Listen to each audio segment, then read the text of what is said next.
आज से 79 ईयर्स पहले अमेरिका द्वारा जापान के दो शहरों हिरोशिमा और नागासाकी पर परमाणु बम गिराया गया और देखते ही देखते पूरा शहर मिट्टी में मिल गया। लाखों लोगों ने अपनी जान गंवा दी और जो बचे उनकी ज़िंदगी मौत से भी बदतर हो गई। हमले के बाद हुई मौत की बारिश ने शहर के बाहर रहने वाले लोगों की भी जान ले ली। तो क्यों गिराए अमेरिका ने ये बम? ऐसा क्या हुआ था 6 और 9 अगस्त को, और कितना घातक है ये परमाणु हमला? चलिए शुरू से शुरू करते हैं।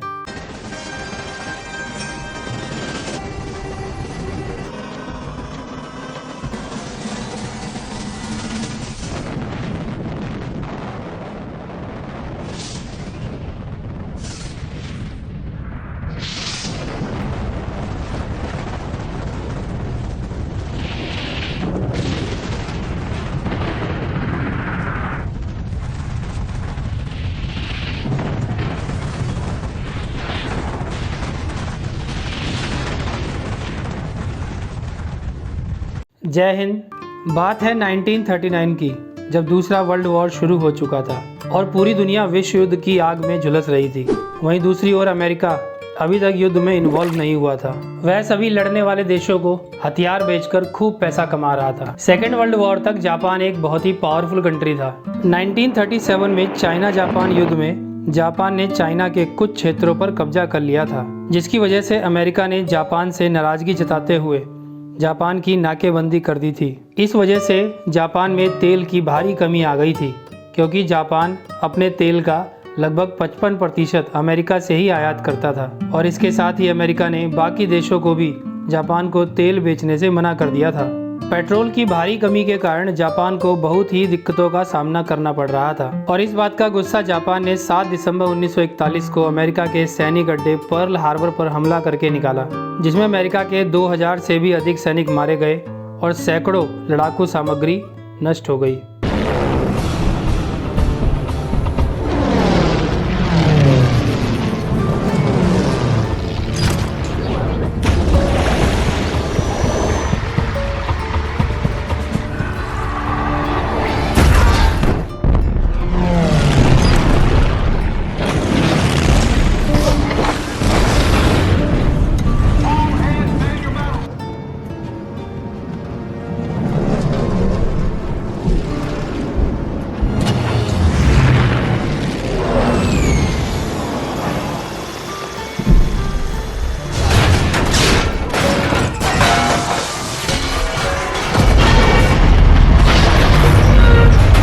और इसके बदले में अमेरिका ने जवाबी कार्यवाही देते हुए 8 दिसंबर 1941 को जापान के खिलाफ वर्ल्ड वॉर शुरू कर दिया। That since the unprovoked and dastardly attack by Japan on Sunday, December 7th, 1941, a state of war has existed between the United States and the Japanese Empire. यह युद्ध शुरू हुए कई साल बीत चुके थे। 1945 आ चुका था। जर्मनी का डिक्टेटर हिटलर और इटली का तानाशाह मुसोलिनी दोनों अपनी हार मान चुके थे, परंतु जापान अभी भी अमेरिका के खिलाफ युद्ध लड़ रहा था। वह किसी भी तरीके से हार मानने को तैयार नहीं था। इसी बीच अमेरिका में एटम बम का सफल परीक्षण हो जाता है। Atomic bomb in the New Mexico desert, the shattering overture to a new era in man's history. और यूएसए इस बम को जापान के क्योटो शहर पर गिराने का निर्णय लेता है, परंतु यहाँ पर 2000 बौद्ध मंदिरों और कई हिस्टोरिकल चीज़ें मौजूद होने की वजह से युद्ध के सचिव हेनरी स्टिम्सन ने राष्ट्रपति हेनरी ट्रूमैन को रिक्वेस्ट किया, तब जाकर टारगेट हिरोशिमा को बनाया गया। 6 अगस्त 1945 की सुबह अमेरिकी विमान एनोला गे दिखाई देता है, जिसे कर्नल पॉल टिबेट्स उड़ा रहे थे।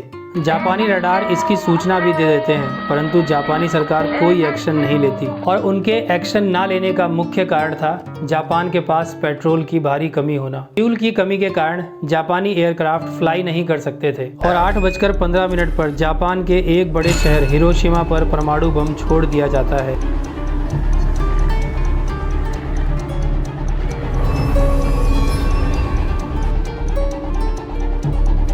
बता दें कि इस बम का नाम लिटिल बॉय था, जिसका वजन करीब 4 टन यानी 4000 किलो था।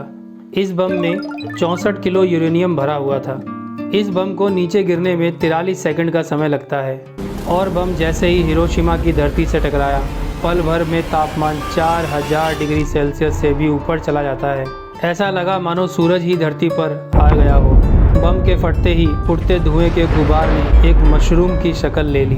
धरती पर मौजूद कंक्रीट इमारतों को छोड़कर हर चीज़ गायब हो गई।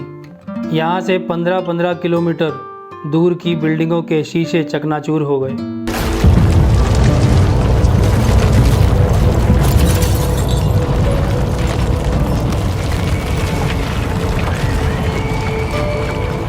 इसका धमाका इतना जोर था कि कुछ लोग परमानेंट बहरे हो गए। इतनी तेज रोशनी को देखने की वजह से कुछ लोग परमानेंट ब्लाइंड हो। इस बम के फटने से इतनी ज़्यादा हीट पैदा हुई कि कुछ लोग खड़े खड़े ही वेपराइज हो गए। जो भी लोग वेपराइज हुए, इनकी इमेजेस आप स्क्रीन पर देख सकते हैं।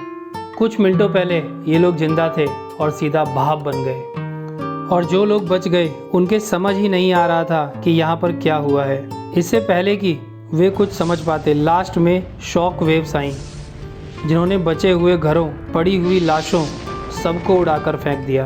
पूरा आसमान काले धुएं से भर गया।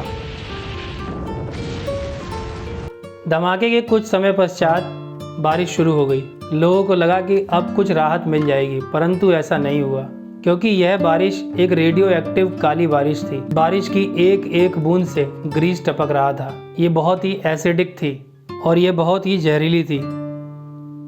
इस रेन ने लोगों के शरीर से स्किन निकाल दी, उन्हें जला दिया।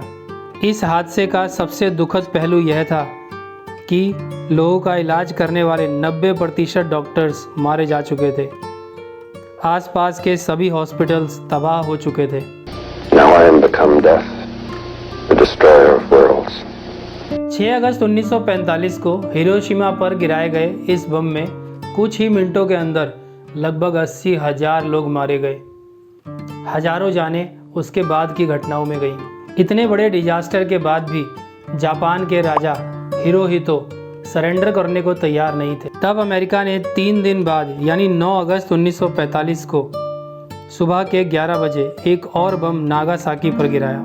यह बम पहले से भी अधिक पावरफुल था, जिसका नाम था फैट मैन। इस बम का वजन करीब 4500 टन था, जिसमें 6.2 kg प्लूटोनियम का प्रयोग किया गया था।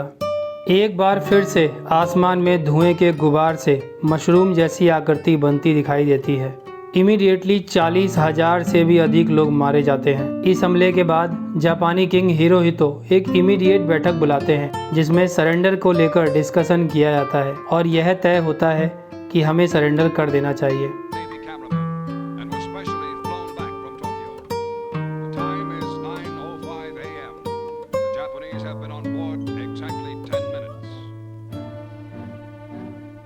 जापान के सरेंडर करने के पश्चात 15 अगस्त 1945 को द्वितीय विश्व युद्ध समाप्त हो जाता है। इस हमले में 2 लाख से भी ज़्यादा लोगों की जानें चली गई। हालांकि जापान ने अपने उन शहरों को बहुत ही जल्दी रीस्टोर कर लिया। आज आप इन्हें देखकर बता नहीं सकते कि यहाँ पर कभी एटम बॉम्ब गिराए गए थे, लेकिन उन लाखों निर्दोष लोगों का क्या जो इस हैवानियत का शिकार बन गए। बॉम्ब से निकली रेडिएशन ने जिन्हें अपाहिज बना दिया। जिनके जब बच्चे हुए वे भी अपाहिज पैदा हुए। कौन लेगा इनकी जिम्मेदारी? इस बात का जवाब जब अमेरिका से पूछा गया कि क्या जापान पर बम गिराना जस्टिफाइड था, क्या 2 लाख लोगों की जान लेना जरूरी था? An American airplane dropped one bomb on Hiroshima and destroyed its usefulness to the enemy. That bomb has more power than 20,000 tons of TNT. The Japanese began the war from the air at Pearl Harbor. They have been repaid many-fold, and the end is not yet.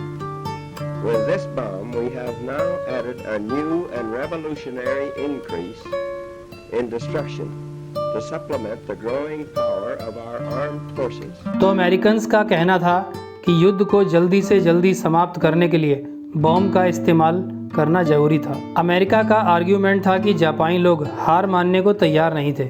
जापानी लोग जगह जगह suicide bombing कर रहे थे और अगर यह युद्ध ऐसे ही चलता रहता तो युद्ध लगभग 10 सालों तक चलता, जिसमें लाखों जानें और भी चली जाती।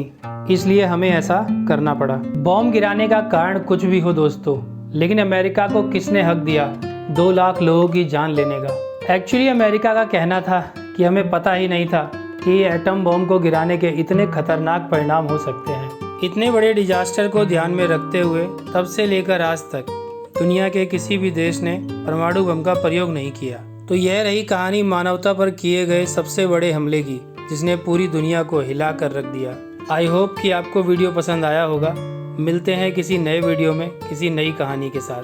तब तक के लिए जय हिंद।